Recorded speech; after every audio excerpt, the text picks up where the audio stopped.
Doll YouTube channel. This is the first cello tip vlog of 2022.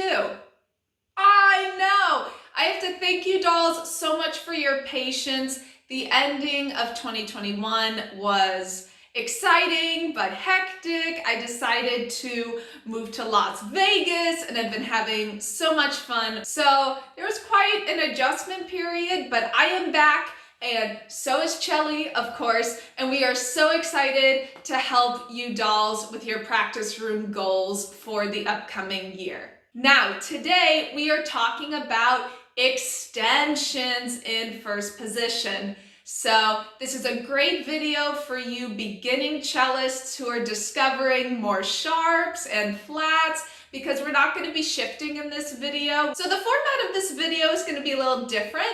I am going to give my general tips for extensions, how to not make it feel like you're straining yourself. Then there's going to be a mini play along at the end of the video where we go through some scales that use extensions so you can have a way to practice along with me. If you're looking for a longer video that is mainly a play along, don't worry, I have many of those, and I will be sure to include some suggestions in the video description. So before we get to the tips, please be sure to give this video a thumbs up, a like, and subscribe to the Cello Doll YouTube channel.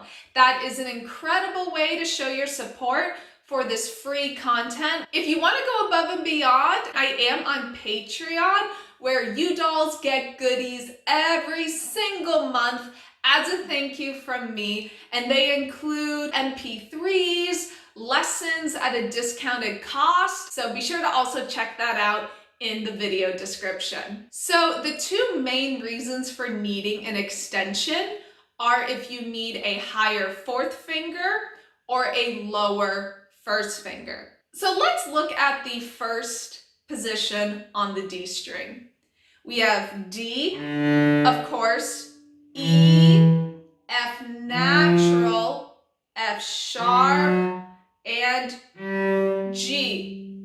But what if I need a G sharp or a flat, bonus points? That is when I would need that extra half step. Now let's talk about the first finger. And I need an E flat or D sharp. I need that half step back.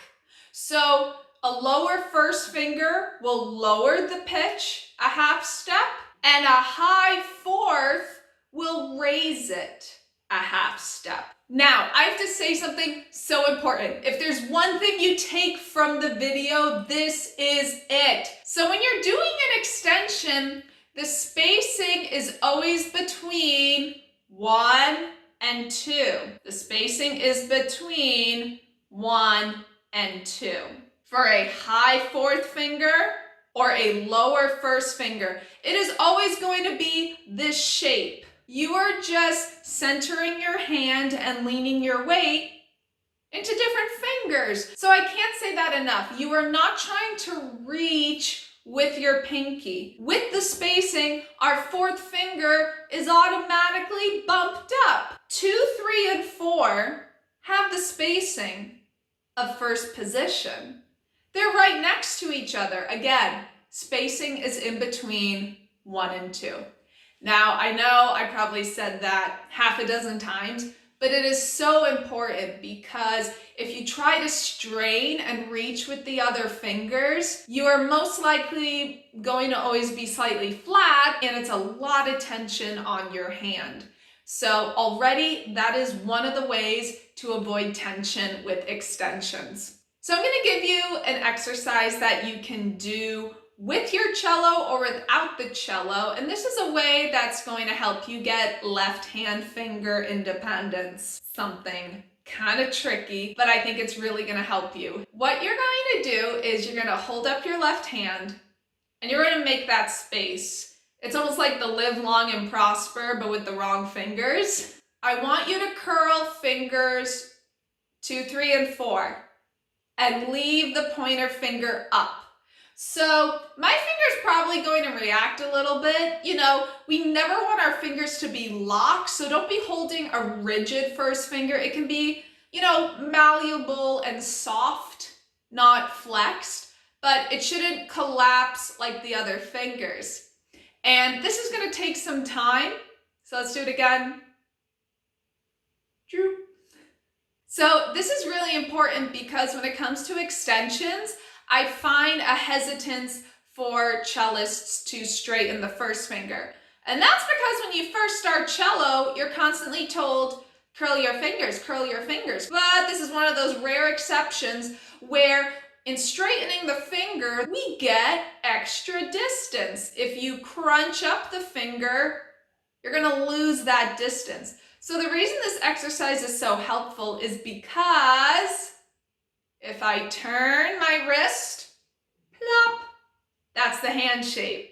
So I'm gonna show you again. If we keep this, we curl 2, 3, and 4, we rotate, plop, that's the extension. And then once you're here, lean into 4, lean into pointer. So we're kind of rocking and feeling the balance in these two ways, leaning into 4, leaning into pointer. And a big question I get about the first finger is, well, if my finger is straight, where's the string gonna fall? Am I gonna feel it on my pad?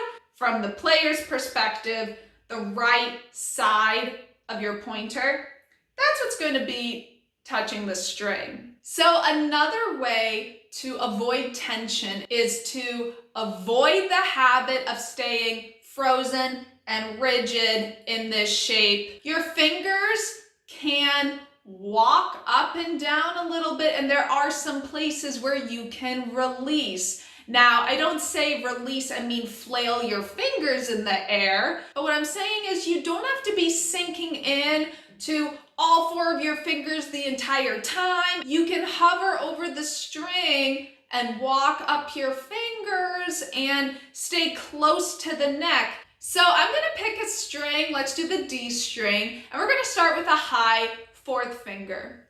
So first I find my first position, and I start with a regular first finger. So I'm gonna walk up 1, high 2, high 4, right? We're opening the hand. That's why the 2 is also high and the 4 is there already. I'm gonna talk through step by step what happens. So we're gonna start normally with 1. Now, as I do the F sharp, I open the hand with that space and my thumb slides, ding, ding, ding. That's the third crucial key thing, is your thumb is still gonna follow 2. So you slide down the neck, and you can do that without the note. Just practice the slide, having the fingers sliding together, like there's an imaginary string linking your second finger and thumb. So we have 1, I open, the thumb slides for 2, and now I don't need my first finger on that spot anymore because I'm going to my 4th finger. I'm gonna let that slide up and join my second finger. So I'm not gonna stay open like this if I don't need to. I'm not gonna have it poking up in the air or doing weird things. It's just gonna come down and join the rest of my fingers for the 2, and our 4th finger is already there. We don't have to do anything special. Now, if I want to walk down, it happens in reverse. The 4th finger is there. The 2nd finger is already there. I'm going to prepare by opening up with my first finger, and then I lean, right? We're on the side of the finger. My thumb and fingers return.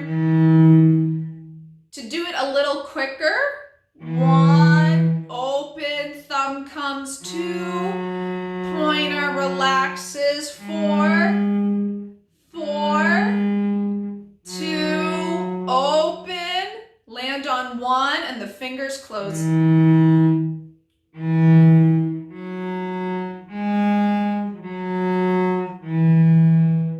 Okay? So if I wanted do a lower first finger, it's the same thing as when we were walking down. So I'm going to go to first position, and we're going to start with 4. Lean back. Okay, so we're going behind our first position, right? I'm reaching back and I lean on that pointer. I go to 2, it joins, it's in first position, and we're back at our home base. Now, an exception to this, if I was playing something where I needed to return to an extended finger, I would stay open a little bit longer. So if I was doing something I'm about to make up, that's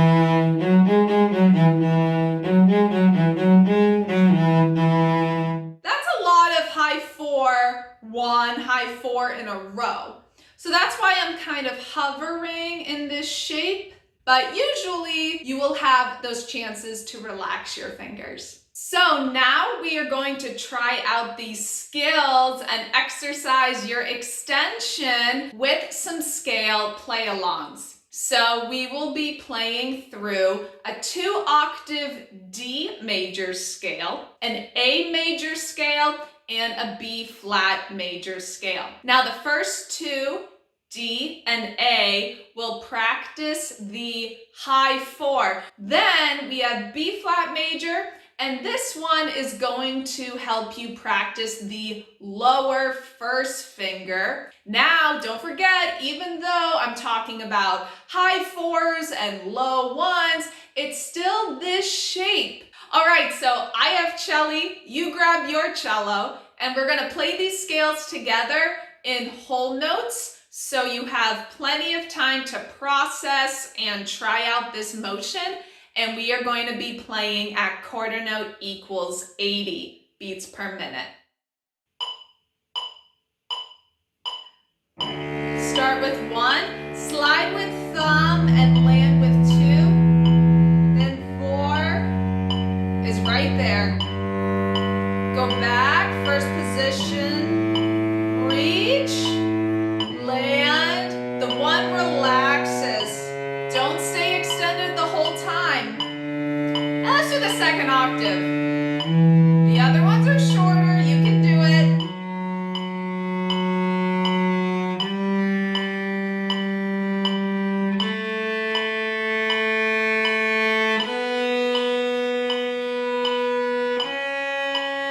Here comes the D. Now we go down.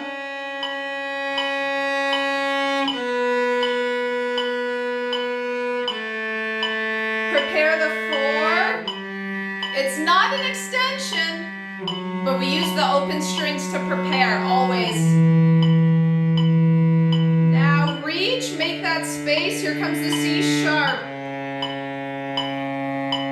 2, reach back with 1, and you're right there.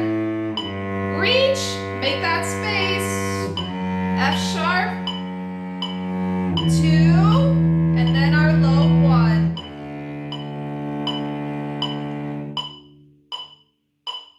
All right, moving on. And I promise I won't talk as much during the other scales.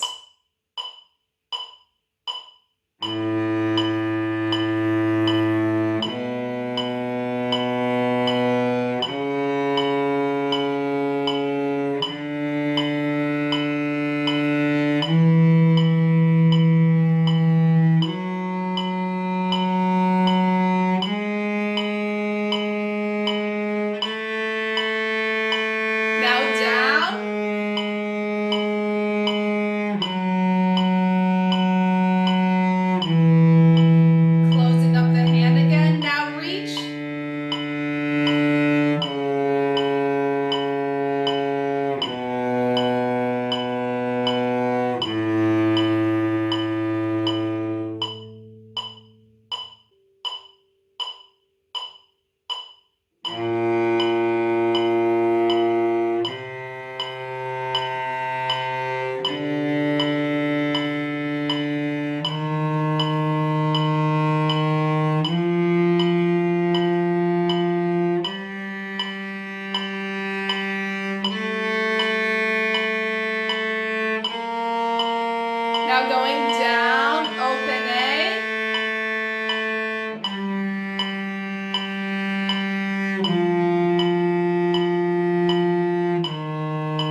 extensions have helped you to see them in a different way, and especially ways to make it feel more comfortable for you.